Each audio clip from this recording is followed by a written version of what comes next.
It's funny how certain creatures are just so instinctively endowed with the ability to make music under the stars that their names become synonymous with the sounds of the night.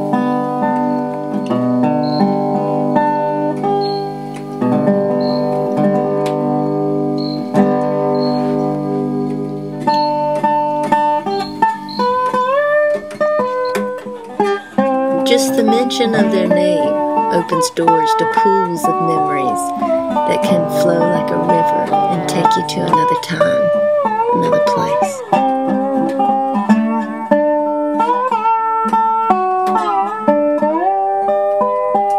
This is Memory Lane. My roots are here, and this is my granddaddy.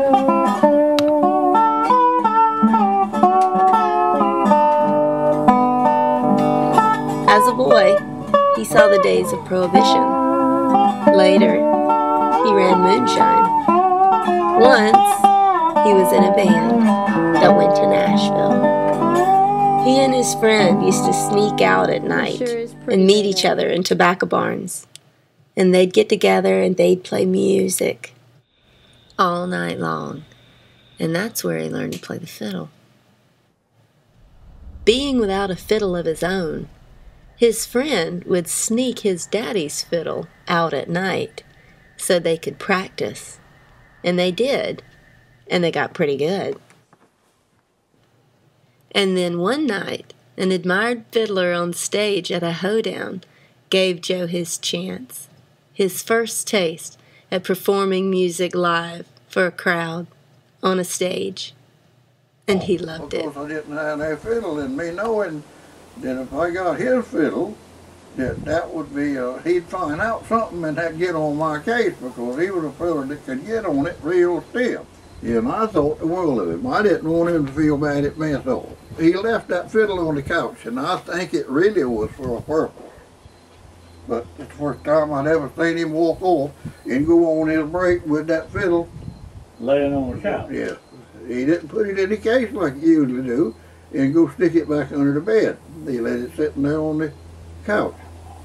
So while he was gone, I knew him good enough to know he'd be gone 15 minutes or something like that. And I said, well, and them people were still walking around in the floor making out like they were dancing and this and that and the other. And I kind of halfway forgot what I was doing, really.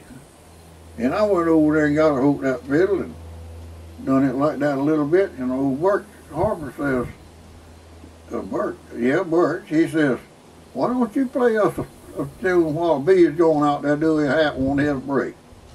And I said, well, I might not better do that. He says, yeah, he says, go ahead, we ready to dance. And a whole bunch of them jumped up there on the floor, and I struck off on Sheriff. Now you talk about a screaming and hollering time. They went on doing that thing tickled to death. And it just gives me a thrill. But I was going along with that thing fiddling, or just having fun with it, and was about to give up. My thumb had swelled up there till it was big as that. And when about the time I was ready to quit with it and shut off, I started to quit, and Mr. B stepped back there to the door behind me, and he said, he always had that word, "yeah." If something was surprised him or something that flipped up on it, he'd say, "yeah." And I heard that, and I know good he was going to hit me in the head with the axe, because I had done stole his fiddle out under him, and then went doing this year, and how was I going to explain how I learned to do that?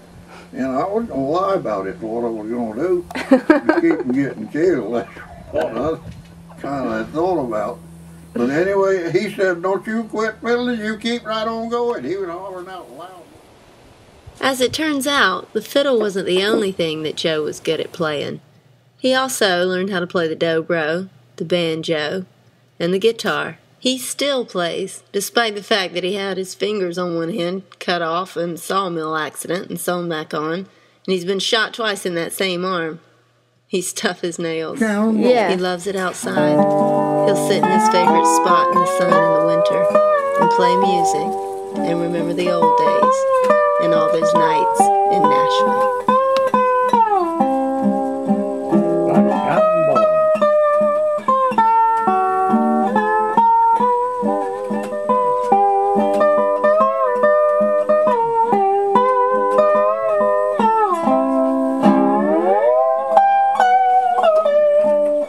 summer, you'll find him sitting in the shade of the canopy of muscadines that grow in his backyard. He'll sit there in the breeze and play music outside. It's part of who he is, and I love him for it.